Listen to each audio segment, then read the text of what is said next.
Hi, you guys. Welcome back. My name is Carrie Penny. I am the Happy Crafty Homemaker. And today we're going to be discussing Premier Candy Shop.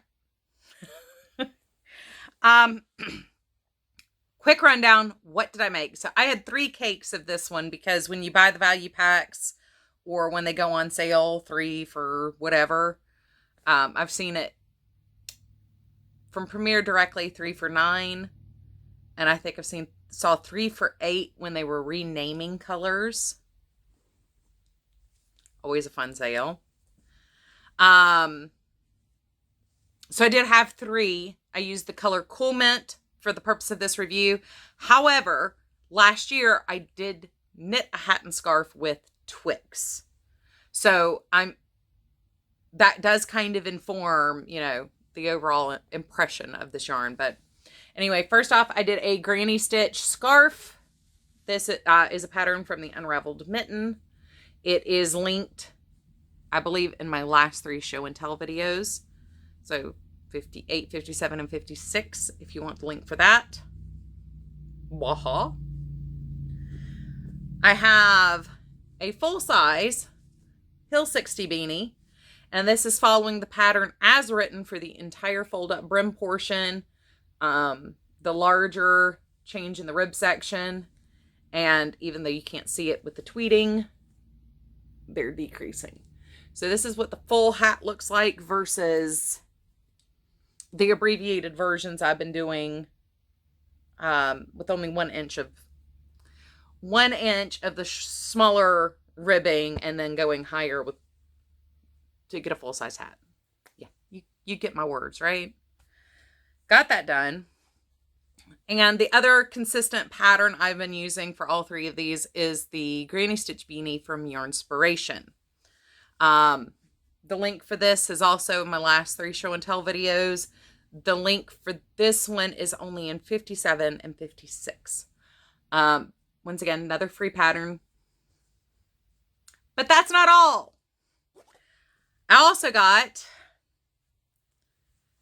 a child size, or not child, but closer to toddler, older baby size double crochet hat, a medium baby hat, and a wee little tiny preemie hat. Plus my washing swatch. So this is what 3 cakes turned into. So it did go a little bit further than the others, but only because I had 3 cakes of it, not just 2. I found it super soft. I believe it was Rel from the Dabbling Hook commented on my mandala tweed video that she had a similar issue with this yarn as I did with mandala tweed stripes.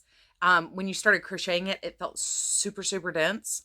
And I thought that was weird because when I knit it last year, I found the fabric super, super drapey.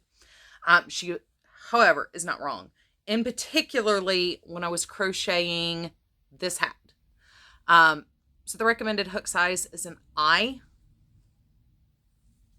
I guess I didn't go over that information with you guys. So maybe we have to run that down real fast. So Candy Shop, it is a US or a worsted weight size 4. It's a little chunky size 4.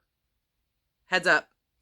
Recommended needle size is an 8, 5mm. Crochet hook I, 5.5 millimeter. Machine wash cold, tumble dry. 100% acrylic. 140 grams, 260 yards, 5 ounces. And let's see. Let's try to not create an avalanche here. Go sit up over there. So when you get the cakes, and they show this to you on their website too, no cake is really identical. I mean, you can tell even these start with the same color in the middle, but they're completely different color pattern, and they're the same dye lot. I always thought it was kind of odd that they pointed it out, but I suppose, like, actually it does make sense that they point it out. But it's a wholly irregular thing. So The yarn for these two well, I gotta figure out the order these went. In order from top down, this is how this yarn was pulled. So we went blue and green to blue and white to blue and green to blue.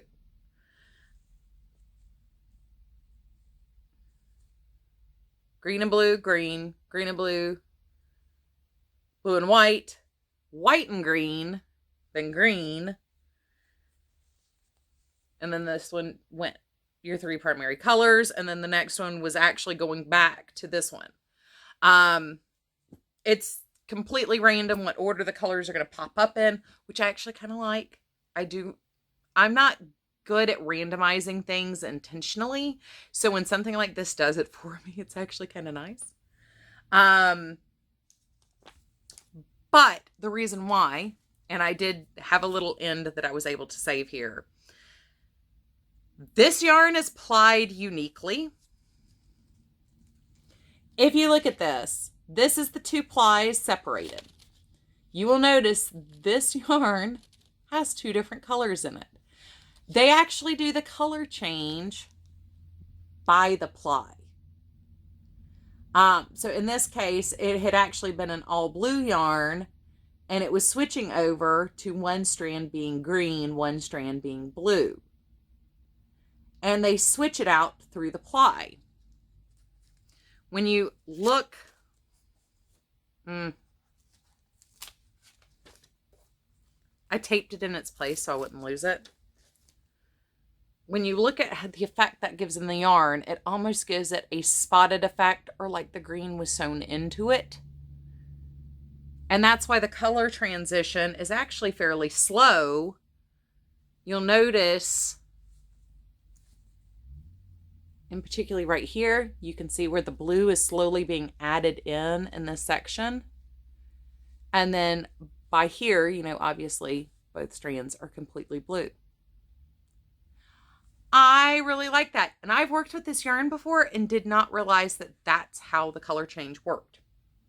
So I think that's pretty awesome. That needs to be moved so I don't get it mixed up in this stuff.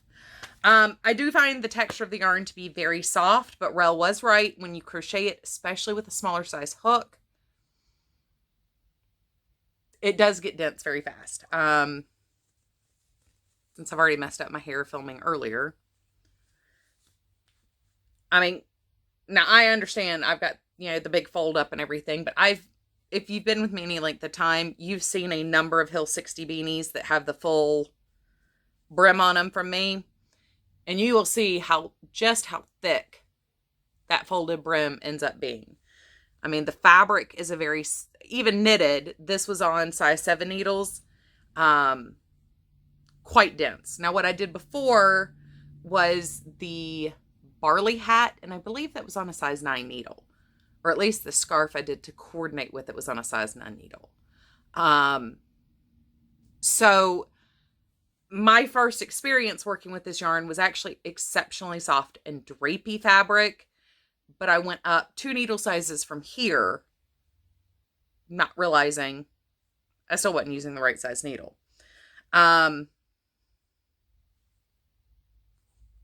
These were all done using a size I hook. And they're a little stiff, not unflexible or uncomfortable or scratchy stiff. They're the same thing I was talking about with the mandala tweed stripe. They kind of stand up on their own. Durable, thick fabric. Definitely, you don't want to do a whole bunch of post stitches with this, especially with the smaller hook size. This one, now I will say I was really surprised as I worked with this, that this did not split. The top part of this is worked using a size H hook. The bottom is done doing a size 7. At no point did this yarn split, and it's not as matted as the Roll With It tweed. So I was actually kind of expecting more splitting. I do think this would make really good amigurumi though. with how dense and plush and tight you can get these stitches, I really think this yarn would be very good for amigurumi. I do have a washing swatch.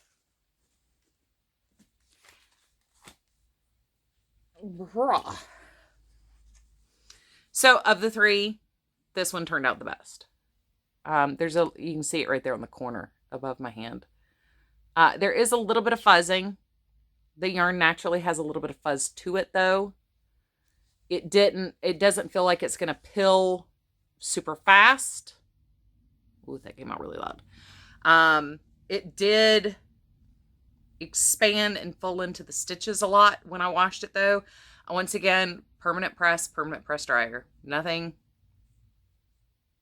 I did not follow the directions on the ball band and wash cold, and I dried in a warm dryer, not hot. Be enough to felt wool, but not enough to ruin acrylic. So this is another yarn where I would definitely recommend going up a hook size or two if you're crocheting it. I think you're fine knitting it with a size 8. Your fabric's a little bit thinner when you knit anyway, though, because you're making intertwined loops versus a bunch of knots with a hook. If you were going to do anything super texture, allergy season's already started. And while I was out driving around, I also had to drive through a construction zone a couple of times that was very dusty. So I am very dry from being outside.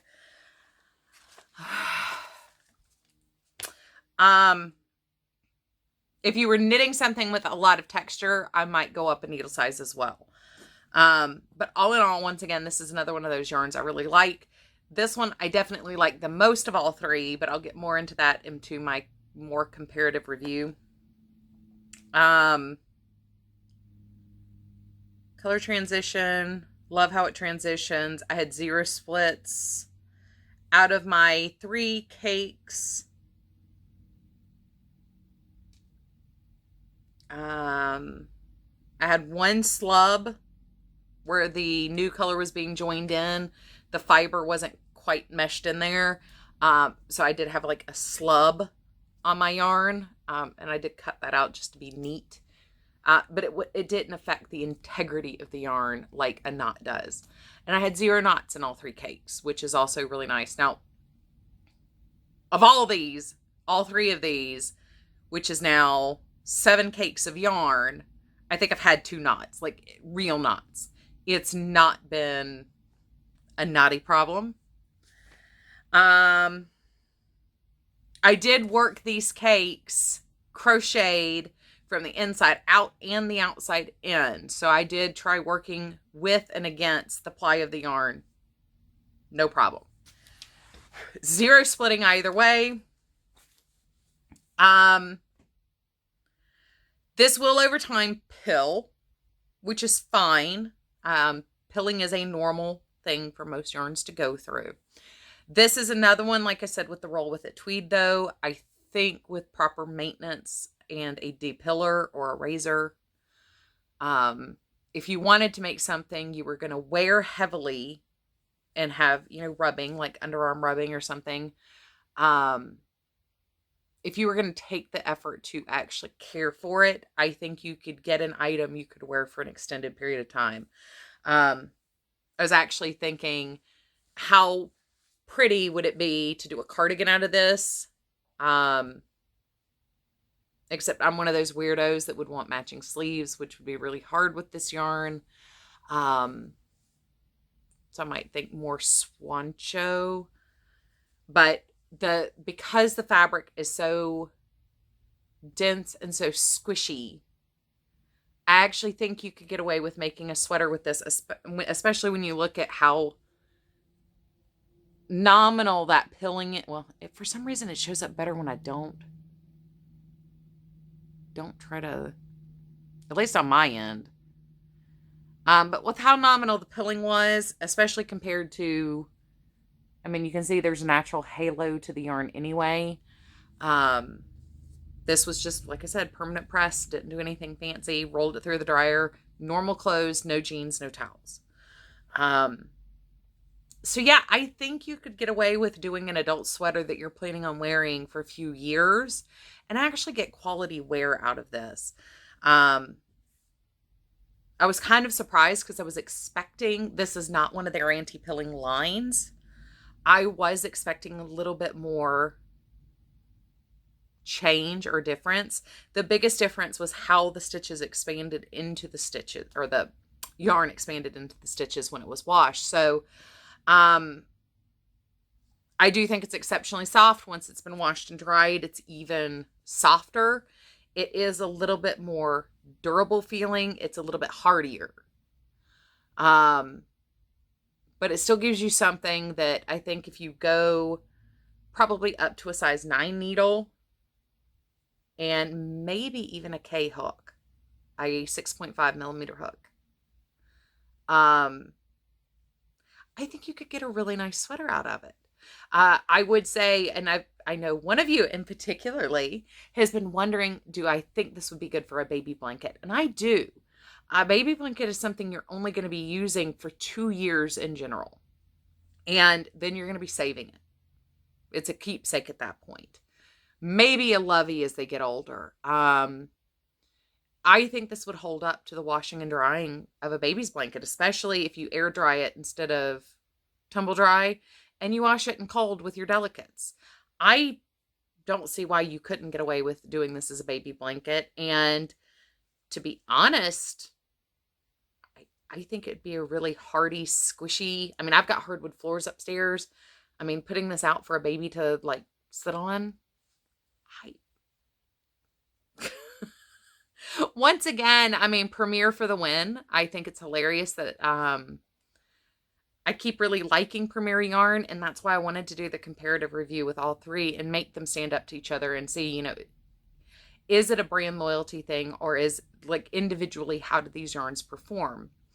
So I would definitely have to say this is a solid 4.5. Really good quality. It isn't as versatile. It's more versatile and less versatile than some of the other yarns I've talked about on here. It is going to take a little bit more care than something like the anti-pilling, especially for a 100% acrylic yarn. That's a little annoying, but not. I mean, every yarn has a different care. So that's not an unusual thing. I do like it's not chunky, but it's hardy, which is something I've really appreciated about all three of these actually, is they're varying. I would say all three are hardier cake yarns, but they're not so bulky that you're just going to add, if you tried to do a garment or something out of them. Definitely the one I would make a sweater out of if I planned on wearing it for 2 or more years and was willing to wash it in cold water and occasionally have to depill it. Even if you buy a store-bought acrylic sweater, you're going to occasionally have to depill it. That's just normal wear and tear. If you wear wool like I do, I wear a lot of wool and I'm constantly... And there's a really good one out on the market that's like $20, but it's never going to snag your clothes. So, yeah. So I'm going to end this review here, and I'm going to immediately roll over to do my comparative review of all three and discuss how they are in contrast to each other. If you have any questions directly about this yarn, please comment down below. If you have any questions in general, comment down below, shoot me an email, send me a message on Instagram. I'm always happy to answer what I can. And I do try to get back with you guys in a reasonable amount of time, but I don't always succeed. It just depends on when I sit down at the computer. Yeah, I'm pretty happy. Obviously love the colors because I got a bunch of them there. Yeah, I will come back and check in with you guys. I guess these are going to be every other day, so this one will be up on Saturday. Sorry, I'm filming on Thursday. Where's mine? I'm misplacing stuff. Anyway, you guys, so this will be up on Saturday. The comparative review should hopefully be up on Monday. So anyway, I will see you guys real soon. Take care. I love you, and I look forward to seeing you soon.